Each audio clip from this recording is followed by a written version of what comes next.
আসসালামু আলাইকুম। বাংলা সংবাদে সবাইকে স্বাগত জানাচ্ছি। আমি চিন্তিয়া হক। শুরুতেই সংবাদ শিরোনাম।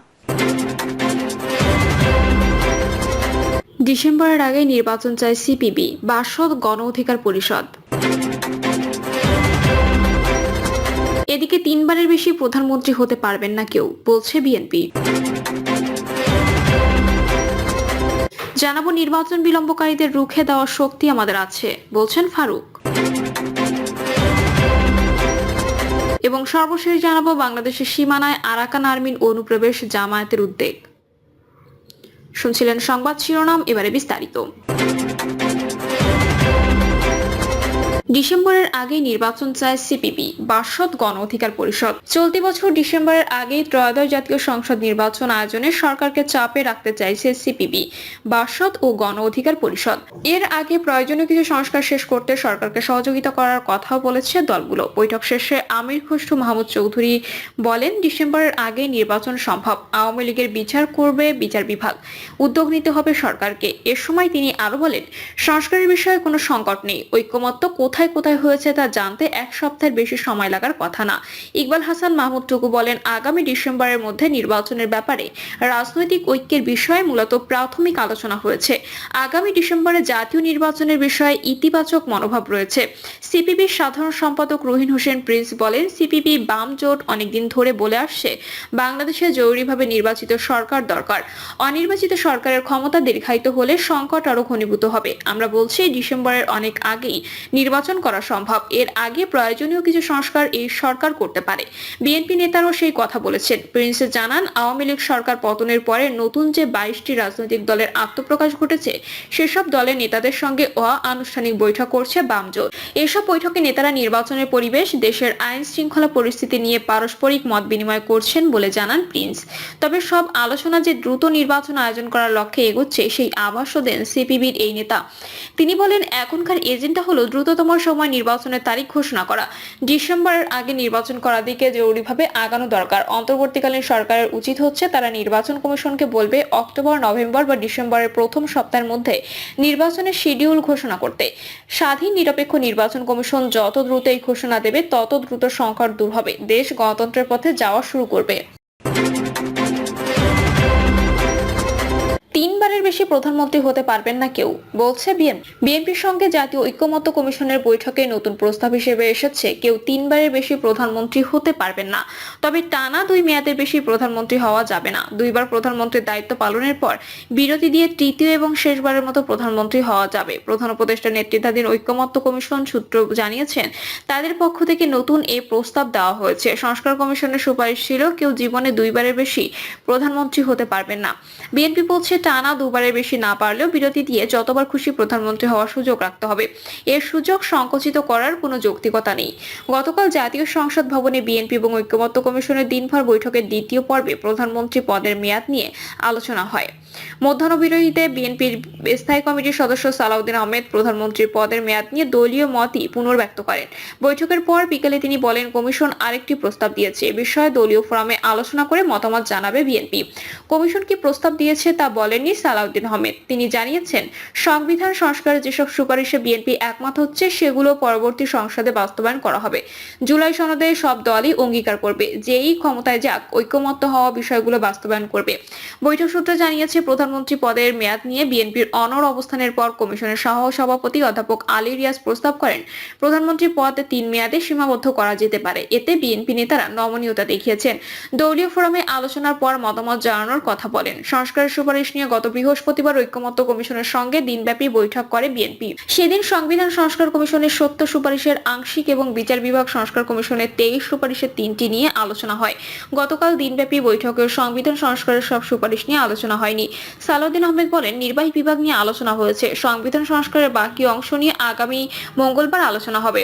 এরপর নির্বাচন ব্যবস্থা, জনপ্রশাসন, দুদক সংস্কারের সুপারিশ নিয়ে আলোচনা হবে। কমিশনের সমন্বয়কের দায়িত্ব পালনকারী প্রধান উপদেষ্টার বিশেষ সহকারী মনির হায়দার বলেন, গঠনমূলক আলোচনা হয়েছে। বিএনপি নেতারা খুবই আন্তরিকতার সঙ্গে কমিশনের জিজ্ঞাসার জবাব দিয়েছেন। আরও আলোচনা হবে। সংবিধান অনুযায়ী প্রধান বিচারপতি নিয়োগ বাদে বাকি সব কাজ প্রধানমন্ত্রীর পরামর্শ অনুযায়ী করেন রাষ্ট্রপতি।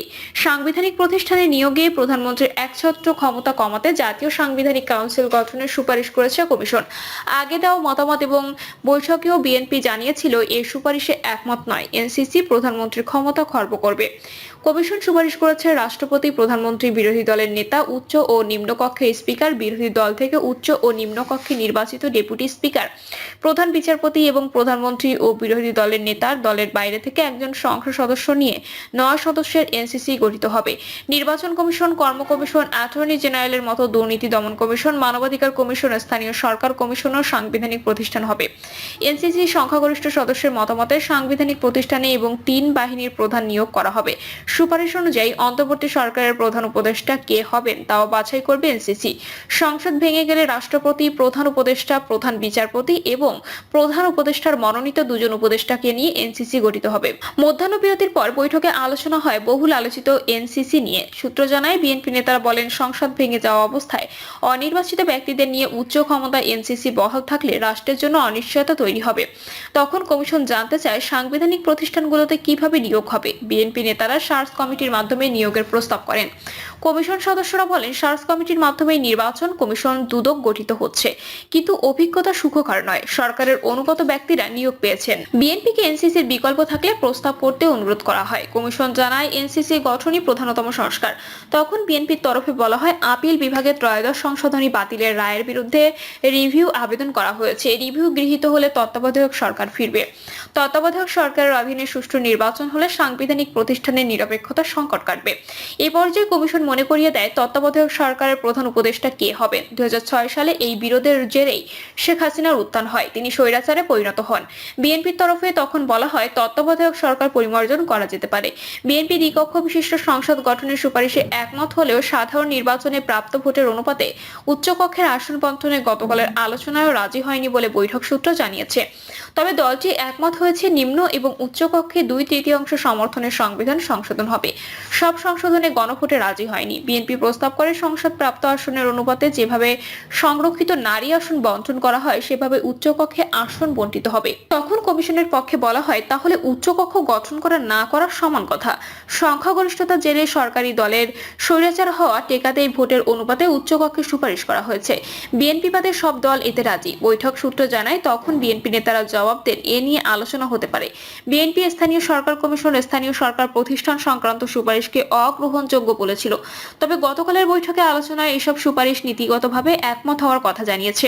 বিএনপি সংস্কারে আন্তরিকভাবে সহযোগিতা করছে দাবি করে সালাউদ্দিন আহমেদ সাংবাদিকদের বলেছেন, ভারসাম্যের জন্য রাষ্ট্রপতিকে আরও কিছু ক্ষমতা দেওয়ার বিষয়ে আলোচনা হয়েছে।